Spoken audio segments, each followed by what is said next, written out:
السلام عليكم ورحمة الله وبركاته. النهاردة جايبة لكم فكرة مشروع بسيطة ومربحة وسهلة جدا، وهي الورد الستان. شكلها زي الجاهزة بالظبط لكن معمولة بإيدك. كل اللي هتحتاجيه هي بكرة ستان وعصيان شيش طاووق زي ما انت شايفة كده، وشوية ذوق بس. في الفيديو ده هنتعلم خطوة بخطوة ازاي تعملي الوردة الستان دي تناسب كل حاجة، تناسب وجهات النجاح، الهدايا والمناسبات. من اول قص الستان لحد ما تبقى وردة متكاملة. عندنا شكلين اهو من الورد، الوردة الاولانية وادي الوردة التانية. في الفيديو ده هنتعلم من اول قص الستان لحد ما تبقى وردة متكاملة، والاهم من ده كله ازاي تحولي الفن ده لمصدر دخل. ويلا بينا نبدأ ونحول الستان لفرحة بتتباع. كل اللي احتاجه هي بكرة ستان عرض 4 سنتي وكارت. تمام. امسك الستان كده والفه حوالين الكارت واشد الستان وانا بلف. تمام.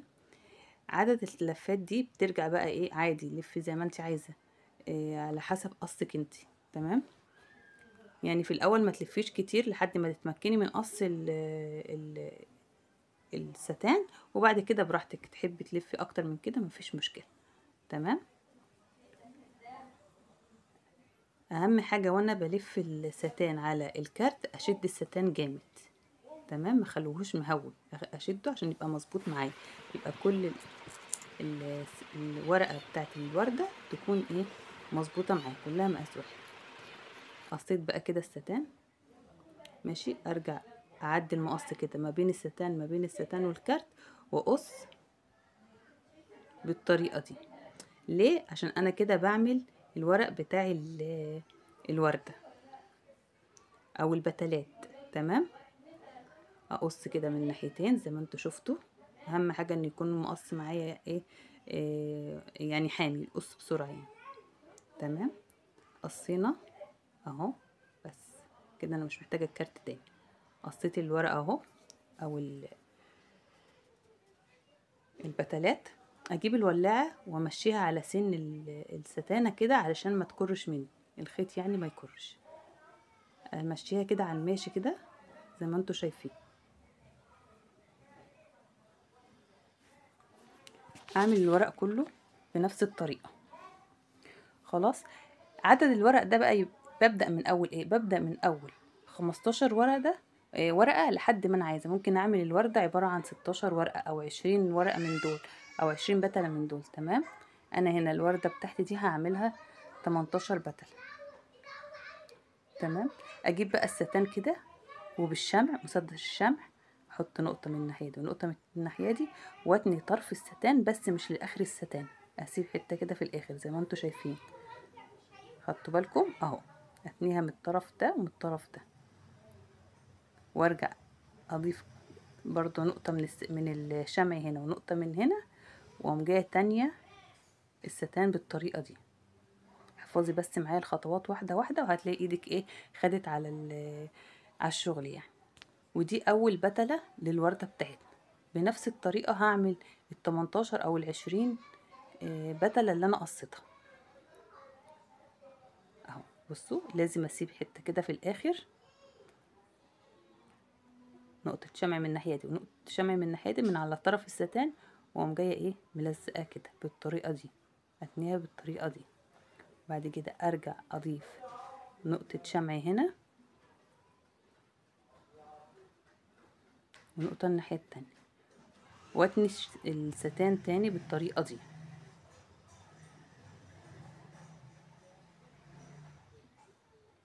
تمام كده. وادي البتلة التانية. هعمل كل الورق بنفس الطريقة. اظن الطريقة سهلة، مفيش اسهل من كده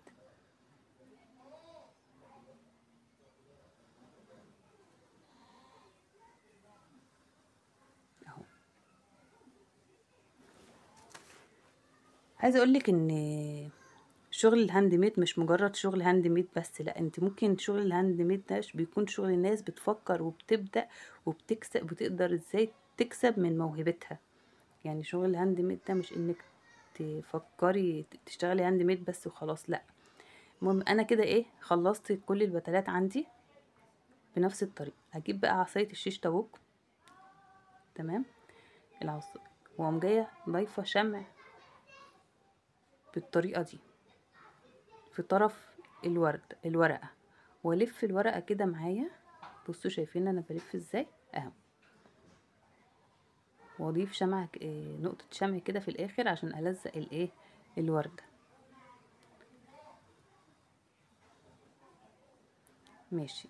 البتلة التانية المرة دي هضيف الشمع من تحت كده خط مستقيم، والوردة هكفيها الحتة. اهم حاجة ركزوا في ازاي بنحط الوردة التانية او الورقة التانية.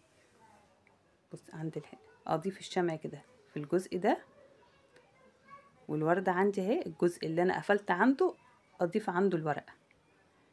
يعني انا لا قفلت من الناحية دي، الناحية اللي قفلت عندها دي هضيف عندها الورقة هضيف عندها الورقة اهو كده بنفس الطريقة اهو، وارجع الف الايه البتلة بتاعتي. وانا بلف البتلة ما الفهاش بخط مستقيم، اخليها مرفوعة كده لفوق. ركزوا معايا في طريقة اللف بس. ادي كل اللي هتحتاجيه في الورد اهو. بصوا برفعها لفوق اهو، برفع الجزء ده والجزء ده كده برفعه لفوق، وبنفس الطريقة الف الوردة كلها بنفس الطريقة. اضيف الشمع بخط كده واقوم جاية الجزء اللي انا قفلت عنده الوردة دي اضيف عنده البتلة التانية اهو. شايفين الوردة بدأت توضح اهي.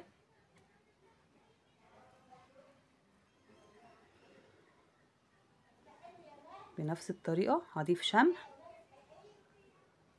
عند الجزء المفتوح ده، هضيف عنده البتلة اهو، وارفع طرفين البتلة كده وانا بلزقهم ارفعهم لفوق، ما خليهاش خط مستقيم عشان تديني فوليوم كده في الوردة. تمام اهو.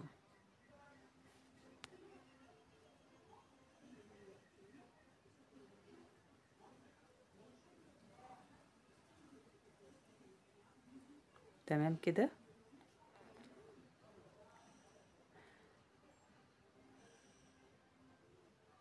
بعد كده لما احس ان الوردة خلاص او البتلات خلاص ما بقتش بقت تاخد مسافات واسعة كده في ما بين البتلة والتانية، اقوم جاية عاملة ايه، اضيف البتلة والبتلة التانية او الورقة التانية اضيفها في نص الورقة الاولانية. بصوا اهي دي اهي اهي.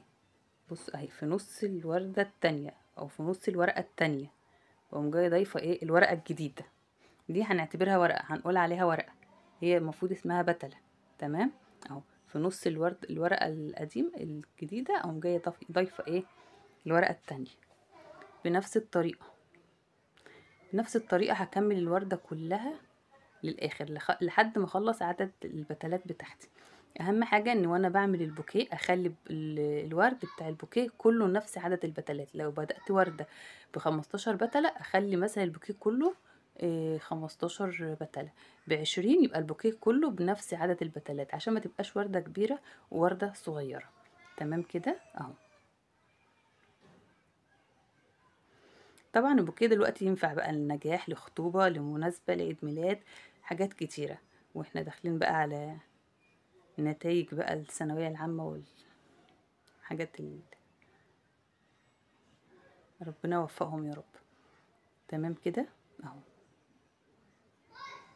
اضيف الشمع واقوم جايه لازقه البتله في نص البتله التانية. شايفين الشكل اهو. انا كده خلصت البتلات عندي، وكده الورده بالنسبه لي خلصت، ما خدتش معانا، خدت معانا اقل من ربع ساعه. عندي هنا فص الماظ اهو، ممكن تحطي فص اللولي، بس انا البوكيه ده عملته بفص الماظ.